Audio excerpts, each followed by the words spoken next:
അസ്സലാമലൈക്കും. ഇന്ന് വളരെ ഗൗരവമായ ഒരു കാര്യത്തെക്കുറിച്ചാണ് നമ്മൾ ചർച്ച ചെയ്യുന്നത്. അപ്പോൾ വീഡിയോ മുഴുവനായിട്ട് കാണാൻ ശ്രമിക്കുക. നമ്മൾ വിശ്വാസികൾ മുസ്ലിങ്ങൾക്ക് ഉണ്ടാവുന്ന ഒരു വലിയ പരീക്ഷണമാണ് ഫജറിന് എണീക്കാതെ പോവുക, ഉറങ്ങിപ്പോവുക, സുബഹി നഷ്ടപ്പെട്ടു പോവുക. ഇതൊരിക്കലും നിസ്കരിക്കാൻ ആഗ്രഹമില്ലാത്തത് കൊണ്ടോ നിസ്കാരത്തിന്റെ പ്രാധാന്യം മനസ്സിലാക്കാത്തത് കൊണ്ടോ ഒന്നുമല്ല, മറിച്ച് ശ്രദ്ധിക്കേണ്ട കാര്യങ്ങൾ നമ്മൾ പലതും ശ്രദ്ധിക്കാതെ പോകുമ്പോൾ സംഭവിക്കുന്ന ഒരു കാര്യമാണിത്. അപ്പൊ നിസ്കാരം കൃത്യസമയത്ത് നിസ്കരിക്കാനും ഒരിക്കലും കള ആവാതെ ഇരിക്കാനും ഒരു 12 കാര്യങ്ങൾ ഞാൻ ഇന്നിവിടെ പറയാം. അത് തീർച്ചയായിട്ടും നമ്മളെ നിസ്കാരം കള ആവാതിരിക്കാനും ഫജർ നമുക്ക് നഷ്ടപ്പെടാതിരിക്കാനും സഹായിക്കും ഇൻഷാ അല്ലാഹ്. അപ്പൊ നമുക്ക് അതെന്തൊക്കെയാണെന്ന് നോക്കാം. അതിനു മുന്നേ എന്റെ ചാനൽ ആദ്യമായിട്ട് കാണുന്ന ആരെങ്കിലും ഉണ്ടെങ്കിൽ ഒന്ന് സബ്സ്ക്രൈബ് ചെയ്ത് സപ്പോർട്ട് ചെയ്യാൻ മറക്കരുത്. ഇഷ്ടപ്പെടുകയാണെങ്കിൽ ലൈക്ക് ചെയ്യാനും ഫാമിലിക്കും ഫ്രണ്ട്സിന് ഷെയർ ചെയ്യാനും ജസ്റ്റ് അൽഹംദുലില്ലാ എന്നെങ്കിലും കമന്റിലൂടെ അറിയിക്കാനും മറക്കരുത്. അപ്പൊ നമുക്ക് ആ കാര്യങ്ങൾ എന്തൊക്കെയാണെന്ന് നോക്കാം. അതിൽ ഒന്നാമത്തേത് പടച്ച റബ്ബിനോടുള്ള നമ്മളുടെ പേടി, ഭയം അത് വേണം എന്നുള്ളതാണ്. നമ്മളെ ഫജർ നിസ്കാരം നഷ്ടപ്പെടാതിരിക്കാൻ പടച്ച റബ്ബിനോടുള്ള ഒരു പേടി നമുക്ക് ഉണ്ടാവണം എന്നുള്ളതാണ്. പടച്ച റബ്ബിനോടുള്ള പേടിയും ഗൗരവവും കുറയുമ്പോഴാണ് നമുക്ക് ഈ ഒരു ഫജർ നിസ്കാരം നഷ്ടപ്പെടുന്നത്. സൂറത്തുൽ സജദയിൽ സുബ്ഹാനല്ലാഹു തആല ഫജർ നിസ്കാരത്തിൽ പങ്കെടുക്കുന്ന ആളുകളെ കുറിച്ച് പറയുന്നിടത്ത് അള്ളാഹു പറയുന്നത്, അവരുടെ ബെഡുകളിൽ നിന്ന് അവരുടെ ശരീരം ഉയർന്നു വരും, അവർ കിടക്കുന്ന ബെഡിൽ നിന്ന് അവർ എഴുന്നേറ്റ് വരും, അവരുടെ റബ്ബിനോട് അവർക്ക് ദുആ ചെയ്യാൻ വേണ്ടി അഥവാ നിസ്കരിക്കാൻ വേണ്ടിയിട്ട് അവർ വരും. അതിന്റെ ഒന്നാമത്തെ കാര്യം എന്നുള്ളത് ഹൗഫൻ, പേടി കൊണ്ടാണെന്നുള്ളതാണ്. അടച്ച റബ്ബിനോടുള്ള അവരുടെ പേടി, ഖബർ ശിക്ഷയെ തൊട്ടുള്ള പേടി, നരകത്തിനെ തൊട്ടുള്ള പേടി, ആ പേടിയിൽ നിന്ന് രക്ഷ കിട്ടാൻ വേണ്ടിയിട്ടാണ് അവര് എഴുന്നേറ്റ് വരുന്നത്. ഖബർ ശിക്ഷയെ തൊട്ടുള്ള പേടിയോ അല്ലെങ്കിൽ നരകത്തെ കുറിച്ചുള്ള പേടിയോ അതിൽ നിന്നൊക്കെ രക്ഷ കിട്ടാൻ വേണ്ടിയിട്ടാണ് അവര് എഴുന്നേറ്റ് വരുന്നത്. ഇവിടെ പറയുന്നത് ഫജർ നമസ്കാരത്തെ കുറിച്ചാണെന്നുള്ളതാണ് ഭൂരിപക്ഷം പണ്ഡിതന്മാരും പറയുന്നത്. അപ്പോൾ ഇതുപോലെ കൃത്യമായിട്ട് നിസ്കരിക്കണമെങ്കിൽ നമുക്ക് പടച്ച റബ്ബിനോട് പേടി ഉണ്ടാവണം എന്നുള്ളതാണ്. പേടി ഉണ്ടാവണമെങ്കിലോ കൃത്യമായ അറിവുകൾ നമുക്ക് വേണം, എന്നാലേ പേടി ഉണ്ടാവുകയുള്ളൂ. അപ്പൊ കൂടുതൽ നമ്മൾ ഓരോ കാര്യങ്ങളും മനസ്സിലാക്കാൻ, കൂടുതൽ അറിവ് നേടാൻ വേണ്ടിയിട്ട് നമ്മൾ ശ്രമിക്കണം എന്നുള്ളതാണ്. അതുപോലെ തന്നെ ഖുർആൻ പാരായണം അത് നമ്മൾ കൂടുതൽ വർദ്ധിപ്പിക്കണം. ഓരോന്നിൻ്റെയും അർത്ഥം അറിയാൻ വേണ്ടി നമ്മളൊന്ന് ശ്രമിക്കണം എന്നുള്ളതാണ്. ഇനി രണ്ടാമത്തെ കാര്യം എന്താണെന്ന് നമുക്ക് നോക്കാം. ഫജർ നമസ്കാരത്തിലൂടെ ലഭിക്കുന്ന നേട്ടങ്ങളെ കുറിച്ചുള്ള അറിവാണ്. ശരിക്കും അതിൻ്റെ നേട്ടങ്ങൾ പറയുന്ന ഒരിക്കലും മതിയാവില്ല. അത്രത്തോളം നേട്ടമാണ് നമുക്ക് ഫജർ നിസ്കാരം നിസ്കരിക്കുന്നതിലൂടെ നമുക്ക് ലഭിക്കുന്നത്. അപ്പോൾ അത് അത്രക്കുണ്ട്. ഒരിക്കലും അതിൻ്റെ നേട്ടങ്ങൾ അറിഞ്ഞാൽ ഒരിക്കലും ഒരാൾ ഫജർ നിസ്കാരം കള ആക്കില്ല എന്നുള്ളതാണ്. നബി സല്ലല്ലാഹു അലൈഹി വസല്ലം തങ്ങൾ പറയുന്നു, ആരെങ്കിലും ഒരാൾ ഫജർ സുബ്ഹി നമസ്കരിച്ചാൽ അയാൾ അള്ളാഹുവിൻ്റെ പ്രൊട്ടക്ഷനിലായിരിക്കും ആ ഒരു ദിവസം എന്നാണ്. സൂര്യൻ ഉദിക്കുന്നതിന് മുമ്പും അതുപോലെ തന്നെ അസ്തമിക്കുന്നതിന് മുമ്പും ആരെങ്കിലും നിസ്കരിച്ചാൽ അവരെ നരകത്തിൽ നിന്ന് സംരക്ഷിക്കും എന്നുള്ളതാണ്. സൂര്യൻ ഉദിക്കുന്നതിന് മുമ്പുള്ളത് സുബ്ഹിയാണ്, അസ്തമിക്കുന്നതിന് മുമ്പുള്ളത് അസറാണ്. ഈ ഒരു 2 നിസ്കാരം വളരെ സൂക്ഷിക്കണം. എല്ലാ 5 നേരത്തെ ഫർളായ നിസ്കാരങ്ങൾ സൂക്ഷിക്കണം. പക്ഷെ ഈ ഒരു 2 നിസ്കാരം ഇതിന്റെ കൃത്യമായ സമയത്ത് തന്നെ നിർവഹിക്കാൻ എല്ലാവരും ശ്രമിക്കണം. സുബ്ഹാനല്ലാഹു തആല ഒരു വ്യക്തിക്ക് ഈമാൻ ഉണ്ടോ എന്ന് നോക്കുന്നത് അയാൾ സുബ്ഹി നമസ്കാരവും അതുപോലെ തന്നെ അസ്ർ നമസ്കാരവും കൃത്യമായിട്ട് ജമാഅത്തായിട്ട് നിസ്കരിച്ചിട്ടുണ്ടോ എന്ന് നോക്കിയിട്ടാണ്. അത് സ്ത്രീകൾക്കാണെങ്കിൽ നമുക്ക് അതിൽ ഇളവുണ്ട്. നമുക്ക് പള്ളിയിൽ പോയിട്ട് നിസ്കരിക്കേണ്ടത് നിർബന്ധമുള്ള കാര്യമല്ല. നമുക്ക് ഏറ്റവും ഉത്തമം വീട്ടിൽ നിന്ന് നിസ്കരിക്കാൻ വേണ്ടിയിട്ടാണ്. അപ്പോൾ നമ്മൾ ആ ഒരു കൃത്യസമയത്ത് തന്നെ നമ്മൾ സ്ത്രീകൾ ആ വീട്ടിൽ നിന്ന് നിസ്കരിക്കുകയും ചെയ്യണം. അതുപോലെ തന്നെ പുരുഷന്മാരാണെങ്കിൽ സുബ്ഹിയും അതുപോലെ തന്നെ അസറും തീർച്ചയായിട്ടും ജമാഅത്തായിട്ട് പള്ളിയിൽ നിന്ന് തന്നെ നിസ്കരിക്കാനും ശ്രദ്ധിക്കണം. ഇനി മൂന്നാമത്തെ കാര്യം എന്ന് പറയുന്നത് ആത്മാർത്ഥമായിട്ടുള്ള ആഗ്രഹം വേണം ജമാഅത്തായിട്ട് പള്ളിയിൽ നിന്ന് നിസ്കരിക്കണം എന്നുള്ളത്.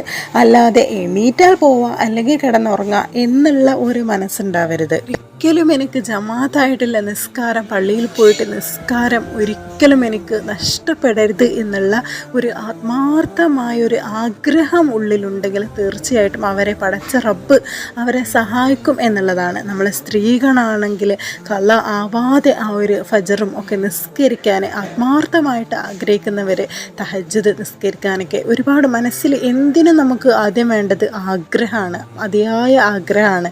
അപ്പോൾ പടച്ച റബ്ബ് ആ ഒരു ഒരു സമയത്ത് നമ്മളെ എണീപ്പിക്കും എന്നുള്ളതാണ്. നേരെ മറിച്ച് ചില ആളുകളുണ്ട് ഒന്ന് നിസ്കരിക്കാതിരിക്കാനൊക്കെ എക്സ്ക്യൂസുകൾ കണ്ടെത്തി നിസ്കരിക്കാതിരിക്കുക, ഒരു സമയത്ത് കൃത്യസമയത്ത് ചെയ്യാതിരിക്കുക. അവർ കാരണങ്ങൾ ഇങ്ങനെ കണ്ടുകൊണ്ടിരിക്കും. എനിക്ക് ഇളവുണ്ടോ, എനിക്ക് ഈ വയ്യായിയാണ്, അല്ലെങ്കിൽ എനിക്ക് ഈ ഒരു അസുഖമാണ്, എനിക്ക് ഈ ഒരു പ്രയാസമാണ്, അപ്പോൾ ഇതിലിളവുണ്ടോ എന്ന് അന്വേഷിച്ചു കൊണ്ട് നടക്കുന്ന ആളുകളുണ്ട്. അവർക്ക് തീർച്ചയായിട്ടും അവർക്ക് നിസ്കരിക്കാൻ കൃത്യസമയത്ത് അതിനുള്ള ഭാഗ്യം പടച്ചിറപ്പ് കൊടുക്കില്ല എന്നുള്ളതാണ്. നമുക്ക് ആദ്യം വേണ്ടത് അതിയായ ആഗ്രഹം വേണം നമുക്ക് ആ ഒരു കൃത്യസമയത്ത് എണീക്കാൻ വേണ്ടിയിട്ട്. എന്നാൽ തീർച്ചയായിട്ടും പടച്ചിറപ്പ് നമ്മളെ സഹായിക്കും എന്നുള്ളതാണ്. ഇനി അടുത്തത്, നമ്മൾ ആത്മാർത്ഥമായിട്ട് പടച്ച റബ്ബിനോട് ദുആ ചെയ്യണം എന്നുള്ളതാണ്. റബ്ബി ജഅൽനി മുഖീമസ്സല, ഇബ്രാഹിം നബിയുടെ പ്രാർത്ഥനയാണ്. ഏതൊരു കാര്യവും നമ്മൾ ആത്മാർത്ഥമായിട്ട് പടച്ച റബ്ബിനോട് ദുആ ചെയ്ത പടച്ച റബ്ബ് അത് സാധിപ്പിച്ചു തരും എന്നുള്ളതാണ്. അപ്പോൾ നമുക്ക് ആ ഒരു കൃത്യസമയത്ത് എണീക്കാൻ വേണ്ടിയിട്ട് പടച്ച റബ്ബിനോട് ആത്മാർത്ഥമായിട്ട് ദുആ ചെയ്താൽ തീർച്ചയായിട്ടും റബ്ബ് ആ ഒരു സമയത്ത് നമ്മളെ എണീപ്പിക്കും. ആ ഒരു സമയത്ത് അത് പടച്ച റബ്ബ് നമുക്ക് എളുപ്പമാക്കും, സഹായിക്കും എന്നുള്ളതാണ്. അപ്പോൾ എല്ലാവരും ആദ്യം ചെയ്യേണ്ടത് ആത്മാർത്ഥമായിട്ട് ആഗ്രഹിക്കുകയും അതുപോലെ തന്നെ ആത്മാർത്ഥമായിട്ട് ദുആ ചെയ്യുകയും ചെയ്യുക. ഇനി അഞ്ചാമത്തെ എന്താണ് നമുക്ക് നോക്കാം. ഹറാമുകൾ ചെയ്യുന്നതിൽ നിന്ന് വിട്ടു നിൽക്കണം, എങ്കിലേ പടച്ച റബ്ബ് നമ്മളെ 5 നേരത്തെ നിസ്കാരത്തിന് അള്ളാഹു നമ്മളെ സഹായിക്കുകയുള്ളൂ. ഹറാമ് ചെയ്യുന്നവർക്ക് ജമാഅത്ത് നഷ്ടപ്പെടുമെന്നുള്ളതാണ്. അതുകൊണ്ട് തന്നെയാണ് സൂറത്തുൽ മുഅ്മിനൂൻ ഇതിൽ പറയുന്നുണ്ട്, നമസ്കാരക്കാർക്ക്, അതായത് നമസ്കരിക്കുന്നവർക്ക് വിജയമുണ്ട്. അവർ അവരുടെ നിസ്കാരത്തിൽ ഭയഭക്തരാണ്, അവർ അനാവശ്യങ്ങളിൽ നിന്ന് അകന്ന് നിൽക്കുന്നവരാണ്. അനാവശ്യം എന്നതുകൊണ്ട് ഉദ്ദേശിക്കുന്നത് എന്താണെന്ന് മനസ്സിലായോ? അതായത് മ്യൂസിക് പോലത്തെ, അല്ലെങ്കിൽ ഹറാമായ സിനിമകൾ പോലത്തെ, അല്ലെങ്കിൽ കഥാകാവ്യം, അങ്ങനെയുള്ള ഹറാമുകളായ കാര്യങ്ങൾ എന്തൊക്കെയാണെന്ന് നമുക്ക് കൃത്യമായിട്ട് തന്നെ അറിയാം. പക്ഷെ നമ്മളിൽ പലവരും അത് ഹറാമായിട്ട് നമ്മൾ കണക്കാക്കുന്നില്ല, ഉൾക്കൊള്ളുന്നില്ല എന്നുള്ളതാണ് സത്യമായ കാര്യം എന്ന് പറയുന്നത്. അപ്പോൾ ഇതുപോലുള്ള കാര്യങ്ങളിൽ ഏർപ്പെട്ടുകൊണ്ടിരിക്കുന്നവർ കിടന്നുറങ്ങുന്നത് തന്നെ ഫുൾ ആ മ്യൂസിക് കേട്ടുകൊണ്ടാണ് ഉറങ്ങുന്നത്. അങ്ങനെയുള്ളവർക്ക് എങ്ങനെയാണ് ഫജർ നമസ്കാരം കൃത്യസമയത്ത് എണീറ്റ് ജമാഅത്തായിട്ട് പള്ളിയിൽ പോയിട്ട് നിസ്കരിക്കാനും, സ്ത്രീകളാണെങ്കിൽ നമുക്ക് കൃത്യസമയത്ത് എണീറ്റ് വീട്ടിൽ നിസ്കരിക്കാനും സാധിക്കുക? ഒരിക്കലും സാധിക്കില്ല എന്നുള്ളതാണ്. പടച്ച റബ്ബിൻ്റെ ഒരു സഹായം അവിടെ ഉണ്ടാവില്ല. ഏതെങ്കിലും ഒരു അസുഖമുള്ള ആൾ ആ ഒരു അസുഖത്തിന് ഇന്ന ആഹാരം കുറച്ച് പോലും കഴിക്കാൻ പാടില്ല എന്ന് ഡോക്ടർമാർ പറയുമ്പോൾ അത് നമ്മൾ കുറച്ച് കഴിച്ചു കഴിഞ്ഞാൽ നമ്മൾ ഒരുപാട് നമുക്ക് കഴിക്കാൻ സാധിക്കുന്ന നല്ല ഒരുപാട് ഭക്ഷണം കഴിക്കുന്നതിൻ്റെ ഒരു റാഹത്ത്, ഒരു സന്തോഷം അവിടെ നഷ്ടപ്പെട്ടു പോകുന്നതാണ്. ആ ഒരു ചെറിയ സാധനമാണെങ്കിലും കഴിക്കാൻ പാടില്ലാത്തത് കഴിച്ചാൽ നമ്മുടെ ശരീരത്ത് ദോഷഫലമായിട്ടായിരിക്കും ബാധിക്കുക. അതേസമയം നമ്മൾക്ക് കഴിക്കാൻ പാടില്ല മാത്രം കഴിച്ചാൽ നമുക്ക് സന്തോഷത്തിൽ കുറേ കഴിക്കാം. അതായത് നമ്മൾ ഹറാമായ എന്തെങ്കിലും ഒരു ചെറിയ കാര്യമാണ് നമ്മൾ ചെയ്യുന്നതെങ്കിലും നമുക്ക് ഒരുപാട് നന്മകൾ ചെയ്യാനുള്ള ഒരു തൗഫീക്ക്, ഒരു ഭാഗ്യം അതവിടെ നഷ്ടപ്പെട്ടു പോകുന്നതാണ്. നമ്മളെ ഈമാന്, തഖ്വ, ഇതൊക്കെ ആ ഒരു ഹറാമ് കൊണ്ട് നമുക്ക് നഷ്ടപ്പെട്ടു പോകുന്നതാണ്. അപ്പോൾ നമ്മൾ എന്ത് ചെയ്യണം? ഹറാമായ കാര്യങ്ങളിൽ നിന്ന് വിട്ടു നിൽക്കണം, ഹറാമായ കാര്യങ്ങൾ ഒഴിവാക്കണം എന്നുള്ളതാണ്. നമ്മളെ കണ്ണും നാവും ചെവിയും ഒക്കെ നമ്മൾ ഹറാമായതിൽ നിന്ന് നമ്മൾ സംരക്ഷിക്കണം. ഇനി അടുത്തതാണ്, ഇങ്ങനെയുള്ള ഹറാമുകളൊക്കെ നമ്മുടെ ജീവിതത്തിൽ സംഭവിച്ചു പോയാൽ നമ്മൾ ധാരാളമായിട്ട് ഇസ്തിഗ്ഫാർ ചൊല്ലണം എന്നുള്ളതാണ്. ഒരുപാട് ഇസ്തിഗ്ഫാർ ചൊല്ലുന്നതിലൂടെ തീർച്ചയായിട്ടും പടച്ച റബ്ബ് നമ്മുടെ പാവങ്ങൾ പൊറുക്കുകയും നമുക്ക് ഇതിനൊക്കെ ഉള്ള തൗഫീക്ക് അള്ളാഹു നൽകുകയും ചെയ്യും. ഇസ്തിഗ്ഫാർ അധികരിപ്പിക്കുന്നതിലൂടെ നമ്മളുടെ ഹൃദയത്തിനുള്ളിലുള്ള ആ ഒരു രോഗം അള്ളാഹു എടുത്തു കളയും എന്ന് ഒരു ഹദീസിൽ നബി സല്ലല്ലാഹു അലൈഹി വസല്ലം തങ്ങൾ പറയുന്നുണ്ട്, നിങ്ങൾക്ക് ഒരു രോഗമുണ്ട്, അതിന് ഒരു മരുന്നുമുണ്ട്, അത് ഞാൻ പറഞ്ഞു തരാം. രോഗം എന്നുള്ളത് നിങ്ങൾ ഹറാമായ കാര്യങ്ങൾ ചെയ്യുക എന്നുള്ളതാണ്. അതിന്റെ മരുന്നോ ഇസ്തിഗ്ഫാറാണ്. അപ്പോൾ ധാരാളമായിട്ട് ഇസ്തിഗ്ഫാർ ചൊല്ലുക, തൗബ ചൊല്ലുക. അപ്പോൾ ഇതിലൂടെ തീർച്ചയായിട്ടും നമുക്ക് ഫജർ നിസ്കാരം കൃത്യസമയത്ത് നിസ്കരിക്കാൻ സാധിക്കും. അതുപോലെ തന്നെ ബാക്കിയുള്ള നിസ്കാരങ്ങളൊക്കെ അതിൻ്റെതായ കൃത്യസമയത്ത് തന്നെ നമുക്ക് നിസ്കരിക്കാൻ വേണ്ടിയിട്ട് സാധിക്കും. അപ്പോൾ ധാരാളം ഇസ്തിഗ്ഫാറും തൗബയും ചെയ്യുക, അതുപോലെ ഹറാമിൽ നിന്ന് വിട്ടുനിൽക്കുകയും ചെയ്യുക. ഏഴാമത്തേത്, സൽക്കർമ്മങ്ങൾ അധികരിപ്പിക്കുക. ഒരമല് മറ്റൊരമലിനെ തേടും എന്നുള്ളതാണ്. ഒരു നന്മ നന്മയെ വിളിക്കും, ഒരു തിന്മ തിന്മയെ വിളിക്കും. ഒരാൾ ഒരു തെറ്റ് ചെയ്താൽ പിന്നെ 2 തെറ്റ് ചെയ്യും, 3 തെറ്റ് ചെയ്യും. അതുപോലെ തന്നെ ഒരു വ്യക്തി ഒരു നന്മ ചെയ്താൽ വീണ്ടും ചെയ്യാൻ, വീണ്ടും വീണ്ടും ചെയ്യാൻ ചെയ്യാൻ തോന്നും. അതുപോലെയാണ് മനുഷ്യൻ്റെ ഹൃദയത്തെ പടച്ച റബ്ബ് ക്രമീകരിച്ചിട്ടുള്ളത് എന്നുള്ളതാണ്. പകല് നമ്മളുടെ ജീവിതം സൽക്കർമ്മങ്ങളിലാണെങ്കിൽ തീർച്ചയായിട്ടും രാത്രി യാമങ്ങളിൽ നമുക്ക് ഇബാദത്ത് ചെയ്യാൻ നമുക്ക് സാധിക്കും. നമ്മൾ സാധാരണ പറയുന്ന ഒരു എക്സ്ക്യൂസ് എന്താ, പകല് മുഴുവനും ഒരുപാട് ജോലിയിലായിരുന്നു. നബി സല്ലല്ലാഹു അലൈഹി വസല്ലമ തങ്ങളോട് പടച്ച റബ്ബ് പറഞ്ഞത് പകൽ മുഴുവനും ഒരുപാട് ജോലിയുണ്ട് ചെയ്യാൻ വേണ്ടിയിട്ട്. അപ്പോൾ രാത്രിയിൽ നിന്ന് നിസ്കരിച്ചോ, കുറച്ച് സമയം റെസ്റ്റ് എടുത്തിട്ട് രാത്രി മുഴുവനും നിസ്കരിച്ചോ എന്നുള്ളതാണ്. ഒരിക്കലും രാത്രി മുഴുവനെ ഉറങ്ങിക്കോ അല്ലെങ്കിൽ റെസ്റ്റ് എടുത്തോ എന്നല്ല പറയുന്നത്. എന്നിട്ട് നബി സല്ലല്ലാഹു അലൈഹി വസല്ലമ തങ്ങൾക്ക് രാത്രി മുഴുവനും നിസ്കരിക്കാൻ സാധിച്ചിരുന്നു. അതെന്തുകൊണ്ടാണ്? കാരണം പകൽ മുഴുവനും നബിയുടെ ഡ്യൂട്ടി എന്ന് പറയുന്നത് ദഅവത്താണ്. ആളുകൾക്ക് ഇസ്ലാം പഠിപ്പിക്കലായിരുന്നു, അല്ലെങ്കിൽ ആളുകളെ ഇസ്ലാമിലേക്ക് ക്ഷണിക്കലായിരുന്നു. ഇതുപോലെയുള്ള നല്ല പ്രവർത്തികൾ, സൽക്കർമ്മങ്ങൾ ചെയ്തിട്ടായിരുന്നു നബി സല്ലല്ലാഹു അലൈഹി വസല്ലം തങ്ങൾ പകൽ ചെലവഴിച്ചുകൊണ്ടിരുന്നത്. അതുകൊണ്ട് തന്നെ യാമങ്ങളിൽ നിന്ന് നിസ്കരിക്കാനുള്ള തൗഫീക്ക് ഉണ്ടായിരുന്നു. ഇനി അടുത്ത് 8ാമത്തെ കാര്യം എന്താണെന്ന് നമുക്ക് നോക്കാം. നേരത്തെ തന്നെ ഉറങ്ങുക എന്നുള്ളതാണ്. ഇശ നമസ്കരിക്കാതെ ഉറങ്ങുന്നത് നബി സല്ലല്ലാഹു അലൈഹി വസല്ലം തങ്ങൾ വെറുത്തിരുന്നു. അതുപോലെ തന്നെ ഇശ നമസ്കാര ശേഷം വെറുതെ ആവശ്യമില്ലാതെ വെറുതെ സംസാരിച്ചിരിക്കുന്നത് അത് കറാഹത്താണ്.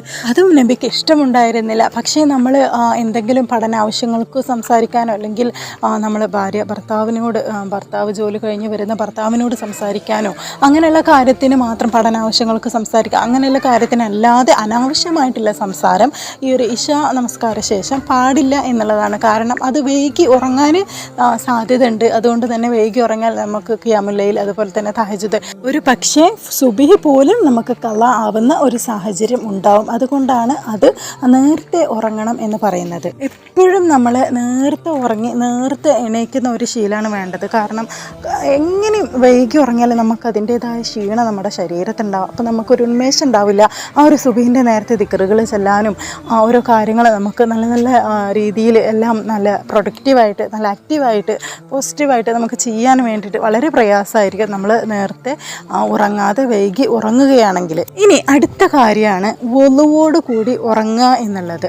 തീർച്ചയായിട്ടും നമ്മൾ വുളുവോട് കൂടെ ഉറങ്ങുകയാണെങ്കിൽ മലക്കുകൾ നമുക്ക് വേണ്ടി ദുആ ചെയ്യും എന്നുള്ളതാണ്. അതുപോലെ തന്നെ നമ്മൾ ജനാപത്തുകാരിയായിട്ടാണ് ഉറങ്ങുന്നതെങ്കിൽ പോലും വുളു ചെയ്യുന്നത് നല്ലതാണെന്ന് വരെ നബി സല്ലല്ലാഹു അലൈഹി വസല്ലം തങ്ങൾ പറഞ്ഞിട്ടുണ്ട്. അതുപോലെ തന്നെ എത്രയും നല്ലതെന്ന് പറയുമ്പോൾ നമ്മൾ ജനാപത്ത് കുളിച്ചിട്ട് കിടക്കുന്നത് തന്നെയാണ്. കാരണം നമ്മൾ ഫജറിന് എണീക്കുമ്പോൾ, അല്ലെങ്കിൽ തഹജ്ജുദ് നിസ്കരിക്കാൻ എണീക്കാനൊക്കെ നമുക്ക് ഭയങ്കര ചിലപ്പോൾ ഒരു മടിയാവും. തണുപ്പുണ്ടെങ്കിൽ നമുക്ക് കുളിച്ചിട്ട് വേണ്ടേ നിസ്കരിക്കാൻ എന്ന് വിചാരിച്ചിട്ട് ചിലപ്പോൾ അതൊക്കെ നഷ്ടപ്പെടാൻ കാരണമായേക്കാം. അപ്പോൾ എങ്ങനെയും കുളിച്ചിട്ട് തന്നെ നല്ല വൃത്തിയോട് കൂടി വുളു ചെയ്ത് കുളിച്ചിട്ട് തന്നെ ഉറങ്ങുന്നതാണ് ഏറ്റവും ബെറ്റർ. ഇനി 11ാമത്തേത്, നമ്മൾ ഉറങ്ങുമ്പോൾ ഉള്ള ദിക്റുകളും കാര്യങ്ങളും ഒക്കെ നമ്മൾ ചൊല്ലിയിട്ട് വേണം ഉറങ്ങാൻ എന്നുള്ളതാണ്.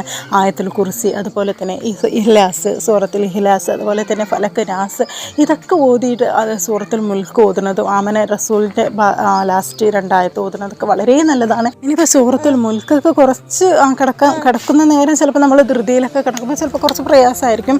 അപ്പോൾ ആയത്തുൽ കുർസി, അതുപോലെ തന്നെ സൂറത്തുൽ ഇഖ്ലാസും സൂറത്തുൽ നാസ്, സൂറത്തുൽ ഫലക്ക്, ഇതൊക്കെ കൃത്യമായിട്ട് ഓതിയാൽ തീർച്ചയായിട്ടും, അതുപോലെ തന്നെ ദിക്റുകളൊക്കെ ചൊല്ലി നമ്മൾ ഉറങ്ങുമ്പോൾ ദിക്റുകളും കാര്യങ്ങളൊക്കെ ചൊല്ലി നമ്മൾ ഉറങ്ങുന്നുണ്ടെങ്കിൽ, നമ്മൾ പിറ്റേ ദിവസം മരിക്കുകയാണെങ്കിൽ, നമ്മൾ ഉണർന്നിട്ടില്ലെങ്കിൽ, അപ്പോൾ തീർച്ചയായിട്ടും പടച്ച റബ്ബ് നമ്മളെ സ്വർഗത്തിലേക്കായിരിക്കും നമ്മളെ കൊണ്ടുപോകുന്നത് എന്നുള്ളതാണ്. അപ്പോൾ തീർച്ചയായിട്ടും ഇതൊക്കെ പാലിച്ചുകൊണ്ട് നല്ല രീതിയിൽ ഉറങ്ങുന്നുണ്ടെങ്കിൽ തീർച്ചയായിട്ടും നമ്മൾ ആ ഒരു കൃത്യസമയത്ത് തന്നെ, നമ്മൾ ആഗ്രഹിക്കുന്ന ഒരു സമയത്ത് തന്നെ എണീക്കാൻ പറ്റുന്നില്ലതാണ്. അപ്പോൾ 12 കാര്യങ്ങൾ ഞാൻ പറഞ്ഞു. ഏറ്റവും ഇമ്പോർട്ടൻ്റ് ആയിട്ടുള്ളൊരു കാര്യം എന്ന് പറയുന്നത് തീർച്ചയായിട്ടും നമ്മൾ പകൽ സമയത്ത് നമ്മൾ ഒരുപാട് ഹറാമുകളായ കാര്യങ്ങൾ കേൾക്കുകയും സംസാരിക്കുകയും കാണുകയും ഒക്കെ ചെയ്യുമ്പോൾ നമുക്ക് തീർച്ചയായിട്ടും നമുക്ക് രാത്രി യാമങ്ങളിൽ നമുക്ക് നല്ല കാര്യങ്ങൾ തഹജ്ജുദ് നിസ്കരിക്കാൻ, ഫജ്ർ നിസ്കരിക്കാൻ, ദിക്റുകൾ ചൊല്ലാൻ, ഖുർആൻ ഓതാൻ, നമുക്ക് ആഗ്രഹിക്കുന്ന കാര്യങ്ങൾ ചെയ്യാൻ ചിലപ്പോൾ സാധിച്ചു എന്ന് വരില്ല.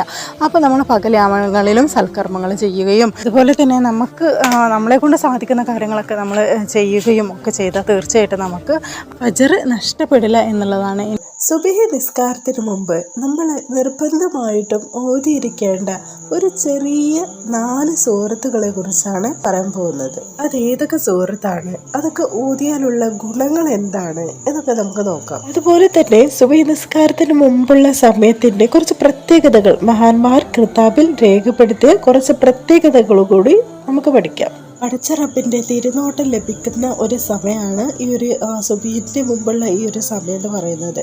അതുപോലെ തന്നെ സ്വാലിഹീങ്ങളായ ആളുകൾ ആ സമയത്ത് എണീറ്റ് 2 റക്അത്ത് സുന്നത്ത് നിസ്കരിക്കും എന്നുള്ളതാണ്. അതുപോലെ തന്നെ നമ്മളുടെ ദുആക്ക് ഉത്തരമുള്ള സമയമാണ് ആ ഒരു സമയം എന്ന് പറയുന്നത്. അപ്പോൾ ആ ഒരു സമയം എന്താ നമ്മൾ ചെയ്യേണ്ടത്? മാക്സിമം ആ ഒരു സമയം ഉപയോഗിക്കുക എന്നുള്ളതാണ്. നമ്മളെ ഒരുപാട് പ്രയാസങ്ങളും ബുദ്ധിമുട്ടുകളും ഒക്കെ ഉള്ള ആളുകളാണ് നമ്മളെല്ലാവരും. അപ്പോൾ ഈ ഒരു പ്രയാസങ്ങളൊക്കെ പടച്ച റബ്ബിനോടെല്ലാം തുറന്നു പറയാനുള്ള ഒരു സമയമാണ് ഈ ഒരു സമയം. അതുപോലെ തന്നെ നമ്മളൊക്കെ ഒരുപാട് തെറ്റുകുറ്റങ്ങൾ ചെയ്തു പോയ മനുഷ്യരാണ്. അപ്പോൾ നമുക്കൊക്കെ തൗബ ചെയ്യാനും പശ്ചാത്തപിക്കാനും ഏറ്റവും നല്ലൊരു സമയമാണ് ഈ ഒരു സമയം എന്ന് പറയുന്നത്. അപ്പോൾ ഈ ഒരു സമയം നമ്മൾ മാക്സിമം നമ്മൾ യൂസ് ചെയ്യണം. ഈ ഒരു സമയത്ത് എണീറ്റ് നിസ്കരിക്കുന്നവർക്ക് ഹൃദയത്തിൽ വെളിച്ചമുണ്ടാവും എന്നുള്ളതാണ്. ഈ സമയത്ത് പടച്ച റബ്ബ് റഹ്മത്ത് നൽകുന്ന സമയമാണ് ഈ ഒരു സമയം. ഈ ഒരു സമയത്ത് അതുകൊണ്ട് തന്നെ ഒരിക്കലും നമ്മൾ കിടന്നുറങ്ങി ഈ ഒരു സമയം അങ്ങനെ പാഴാക്കാൻ വേണ്ടിയിട്ട് പാടില്ല. മലായിക്കത്തുകളുടെ സാന്നിധ്യം നമുക്ക് ലഭിക്കാൻ ഈ ഒരു സമയത്ത് നമ്മൾ എണീക്കണം എന്നുള്ളതാണ്. മലായിക്കത്തുകളുടെ സാന്നിധ്യം നമ്മൾക്ക് ലഭിച്ചാൽ പിന്നെ നമ്മൾ രക്ഷപ്പെടില്ലേ? മലായിക്കത്തുകളുടെ പ്രാർത്ഥന നമുക്ക് ലഭിച്ചാൽ നമ്മൾ രക്ഷപ്പെടും. അപ്പോൾ അതുപോലെ തന്നെ നമുക്ക് ഒരു ഉന്മേഷം ഉണ്ടാവും. ഈ ഒരു സുബഹിൻ്റെ മുമ്പുള്ള സമയത്ത് നമ്മൾ ഇബാദത്തുകൾ ചെയ്യാൻ വേണ്ടിയിട്ട് നമുക്കൊരു ഉന്മേഷം ഉണ്ടാവും എന്നുള്ളതാണ്. നമ്മൾ എണീറ്റു, അപ്പോൾ സുബഹിൻ്റെ ബാങ്ക് കൊടുത്തു. അപ്പോൾ നമ്മൾ എന്തായിരുന്നു ചെയ്യേണ്ടത്?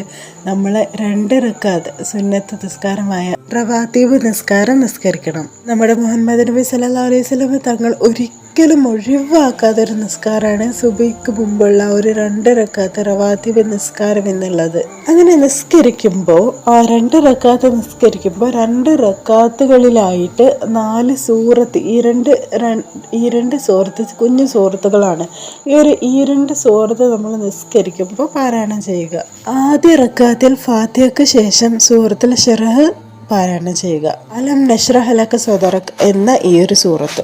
അതിനുശേഷം ആ ഒരു റക്അത്തിൽ തന്നെ സൂറത്തുൽ കാഫിറൂനും പാരായണം ചെയ്യുക. കുല്യാ അയ്യുഹൽ കാഫിറൂൻ എന്ന സൂറത്ത്. അങ്ങനെ സുജൂദുക്ക് പോകുന്നു വരുന്നു. അപ്പോൾ 2ാമത്തെ റക്അത്തിൽ നമ്മൾ സൂറത്തുൽ ഫീൽ, ഫാത്തിഹയ്ക്ക് ശേഷം സൂറത്തുൽ ഫീലാണ് ഓതേണ്ടത്. അലം തറ കൈഫ ഫഅല റബ്ബുക ബി അസ്ഹാബിൽ ഫീൽ എന്ന ഈ ഒരു സൂറത്ത്. അതിനുശേഷം 2ാമത്തെ റക്അത്തിൽ 4ാമത്തെ സൂറത്തായ സൂറത്തുൽ ഇഖ്ലാസ് പാരായണം ചെയ്യുക. ഖുൽ ഹുവല്ലാഹു അഹദ് അല്ലാഹു സമദ് എന്ന ഈ ഒരു സൂറത്തുൽ ഇഖ്ലാസ് ഒരു പ്രാവശ്യം പാരായണം ചെയ്യുക. പിന്നെ നമ്മൾ സാധാ പോലെ തന്നെ സുജൂദിൽ പോകുന്നു, പിന്നെ അത്തഹിയാത്തിന് ഇരിക്കുന്നു, സലാം വീട്ടുന്നു. അപ്പോൾ ഇതുപോലെ നമ്മൾ ദിവസവും സുബഹി നിസ്കാരത്തിന് മുമ്പ് 2 റക്അത്ത് റവാത്തീബ് നിസ്കാരം നിസ്കരിച്ച് ഇതുപോലുള്ള ഈ ഒരു ഞാൻ പറഞ്ഞ സൂറത്തുകൾ പാരായണം ചെയ്യുകയാണെങ്കിൽ നമുക്ക് ഒരു ടെൻഷൻ ഉണ്ടാവില്ല എന്നാണ്. അതുപോലെ തന്നെ നമുക്ക് എല്ലാ പ്രയാസങ്ങളും മാറിക്കിട്ടും. നമ്മളെ ദുനിയാവിലെ ജീവിതത്തിൽ ഒരുപാട് പ്രയാസങ്ങളും ബുദ്ധിമുട്ടുകളും ഉണ്ട് നമുക്ക് അല്ലേ. അപ്പോൾ ഇതൊക്കെ മാറിക്കിട്ടാൻ ഉപകാരപ്പെടും എന്നുള്ളതാണ്. അതുപോലെ തന്നെ ഇത് പാരായണം ചെയ്യുന്ന ദിവസം നമുക്കൊരു ടെൻഷനും വേണ്ട, എല്ലാം പടച്ചിറപ്പ് നോക്കിക്കോളും, ഒരു ടെൻഷനും വേണ്ട എന്നുള്ളതാണ്. അങ്ങനെ ഒരുപാട് പ്രത്യേകതകളുള്ള നിസ്കാരമാണ് ഈ ഒരു നിസ്കാരം എന്ന് പറയുന്നത്. ഒരിക്കലും ആരും തന്നെ മിസ് ചെയ്യരുത്. നമ്മൾ പലരും തഹജ്ജുദ് അടക്കം നിസ്കരിക്കുന്നവരുണ്ട്, പക്ഷേ ഈ ഒരു നിസ്കാരം നിസ്കരിക്കുന്നില്ല. അത് വളരെ തെറ്റാണ്. നമ്മൾ എന്തായാലും സുബഹി നിസ്കാരത്തിന് മുമ്പ് നമ്മൾ ഈ 2 റക്അത്ത് റവാത്തീബ് നിസ്കാരം നിസ്കരിക്കേണ്ടത് വളരെ അത്യാവശ്യമാണ്. ഒരുപാട് കടങ്ങളുള്ള ആളുകളുണ്ട്, ഒരുപാട് അസുഖങ്ങൾ കൊണ്ട് പ്രയാസപ്പെടുന്നവരുണ്ട്, അതുപോലെ തന്നെ മക്കളെ കല്യാണത്തിന് വിഷമിക്കുന്നവർ, അങ്ങനെ ഒരുപാട് പ്രയാസപ്പെടുന്ന ഒരുപാട് ആളുകൾ നമുക്ക് ചുറ്റുമുണ്ട് അല്ലേ. അപ്പോൾ ഈ ഒരു നിസ്കാരം എല്ലാവരും പതിവാക്കുക. അതുപോലെ തന്നെയാണ് തഹജ്ജുദ് നിസ്കാരം. വളരെ എന്താ പറയുക, ദുആക്ക് ഉത്തരം കിട്ടുന്നൊരു നിസ്കാരം. തഹജ്ജുദ് നിസ്കരിച്ച് നമ്മൾ ആത്മാർത്ഥമായിട്ട് പടച്ച റബ്ബിനോട് ദുആ ചെയ്ത നടക്കാത്തതായിട്ട് ഒന്നുമില്ല എന്നുള്ളതാണ്. പടച്ചവന് ഹയറായ കാര്യങ്ങളൊക്കെ നടത്തി തരും. എൻ്റെ ജീവിതത്തിൽ ഒരുപാട് കാര്യങ്ങൾ ഉണ്ടായിട്ടുണ്ട്. അപ്പോഴൊക്കെ ഞാൻ തഹജ്ജുദ് നിസ്കരിച്ചിട്ട് ദുആ ചെയ്തപ്പോൾ ആ കാര്യങ്ങളൊക്കെ നടന്നിട്ടുണ്ട്. അതുകൊണ്ട് തന്നെ ഒരുപാട് വിശ്വാസമാണ് തഹജ്ജുദ് നിസ്കാരത്തിനോട്. അപ്പോൾ എന്ത് വലിയ പ്രശ്നം ഉണ്ടെങ്കിലും നിങ്ങൾ ആത്മാർത്ഥമായിട്ട് ദുആ ചെയ്യുക തഹജ്ജുദ് നിസ്കാരത്തിന് ശേഷം. ഇൻഷാ ഇൻഷാ അല്ലാഹ് എല്ലാ പ്രയാസങ്ങളും മാറിക്കിട്ടും.